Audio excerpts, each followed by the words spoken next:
Praise the lord. బాధపడమాకండి. మిమ్మల్నే video చూస్తున్న మిమ్మల్ని. కష్టాలు కలకాలం ఉండదు, కలిమిలేములు కావడి కుండలు. జీవితం అన్న తర్వాత శీతాకాలం, ఎండాకాలం, వర్షాకాలం ఉంటుంది. సరే, నిన్నటికి నిన్న అంటే 21వ తారీఖు శుక్రవారం సాయంత్రం జారిపడ్డాను, అయిపోయాను అనుకున్నా. శోధనలు ఎక్కువ వస్తున్నాయి. ఇప్పుడు మూన్ అని ఇంగ్లీష్లో అంటారు, చందమామ. అలాగే చాంద్ అని ముసల్మాన్లు అంటారు. చాంద్ అంటే చంద్రుడే. చాందిని అంటే వెండి.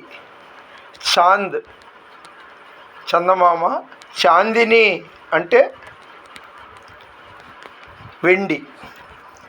నేను లోకంలో ఏది ఆశించట్లా, దేవునితోటే గడుపుతున్నా. అపవాదిగాడు ఏదో రూపంగా నన్ను ఇబ్బంది పెడుతూనే ఉన్నాడు.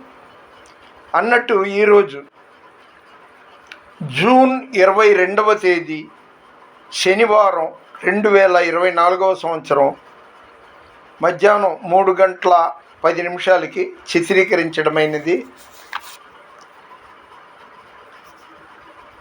ఎఫెసీ పత్రికలో ఉన్న మాట చెప్తున్నాను. ప్రేమ గలిగి సత్యము చెప్పుచు క్రీస్తు వలె ఉండుటకు మనమన్ని విషయములలో ఎదుగుదాము. బహుశా 4వ అధ్యాయం 15వ వచనం అనుకుంటా. ఇది ఎఫెసీలకి రాసిన పత్రికలో ఉంది. మనం ప్రేమ కలిగి ఉండాలి. నన్ను ఈ అపవాది దుర్మార్గుడు రకరకాలుగా శోధిస్తున్నాడు. నిన్న ఒకడి మీద నన్ను ఇబ్బంది పెట్టినోడి వల్ల నాకు రెండింతల గౌరవం కలిగిందని 19వ తారీఖు జరిగిన కూటంలో చెప్పాను. వాడిని నేను క్షమించాలి, వాస్తవానికి సేవకుడు అయినందుకు. కానీ వాడికి ఎంత అసూయపడడు అని ఏదో అన్నట్టున్నాను. అది అపవాది మాత్రం బాగా ప్రార్థన చేసే వాళ్ళతో వాళ్ళని ఎలా చెడగొట్టాలా, ఎలా పడగొట్టాలా అని చూస్తుంటాడు. ఒక్కసారి జ్ఞాపకం చేసుకోండి. ప్రేమ గలిగి సత్యము చెప్పుచు క్రీస్తు వలె ఉండుటకు మనమన్ని విషయములలో ఎదుగుదాము. ఇది ఆచరించాలంటే చాలా కష్టం అండి, తప్పదు.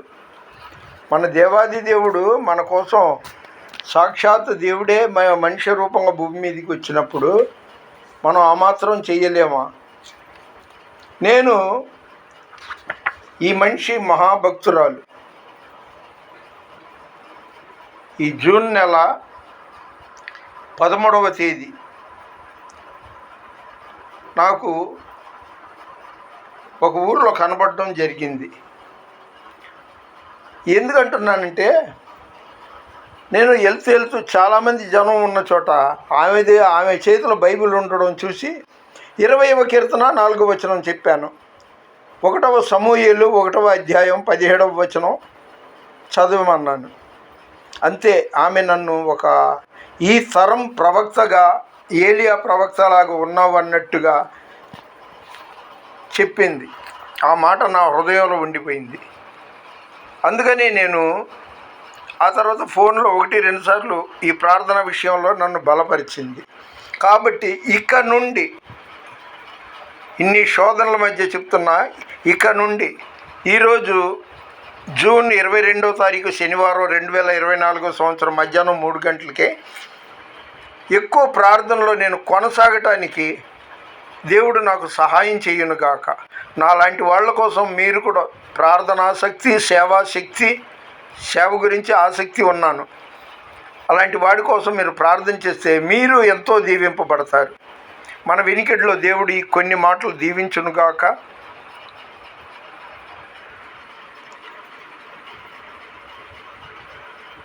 మీకోసం నేను ప్రార్థన చేయక్కర్లా. ఎందుకంటే నిన్ను ప్రేమించు వారిని దీవిస్తాను, నిన్ను దూషించు వారిని శపిస్తానని దేవుడే అన్నాడు. కాబట్టి నాకు చాంది వద్దు, చాందిని వద్దు, వెండి బంగారాలు వద్దు. యేసే నాకు సత్యము, జీవము, మార్గమై ఉన్నాడు. ఆయనే నా ఆస్తి. ఇప్పటికీ నేను దేవుడంటేనే ఇంట్రెస్ట్ చూపిస్తున్నాను, కానీ ఏదో సంపాదిద్దాం, ఎవరైనా ఇస్తే బాగుంటుంది అని అనుకోవట్లా. అసలు చేయి చాపి అక్కడక్కడ అడుక్కోవడం అలాంటివి కొంతమంది చేస్తుంటారు, నాకు ఇష్టం లేదు. మన వినికిడిలో దేవుడి కొన్ని మాటలు దీవించునుగాక. దేవుని పరిచర్యలో మీ రత్నం ఫ్రాన్సిస్. God bless you.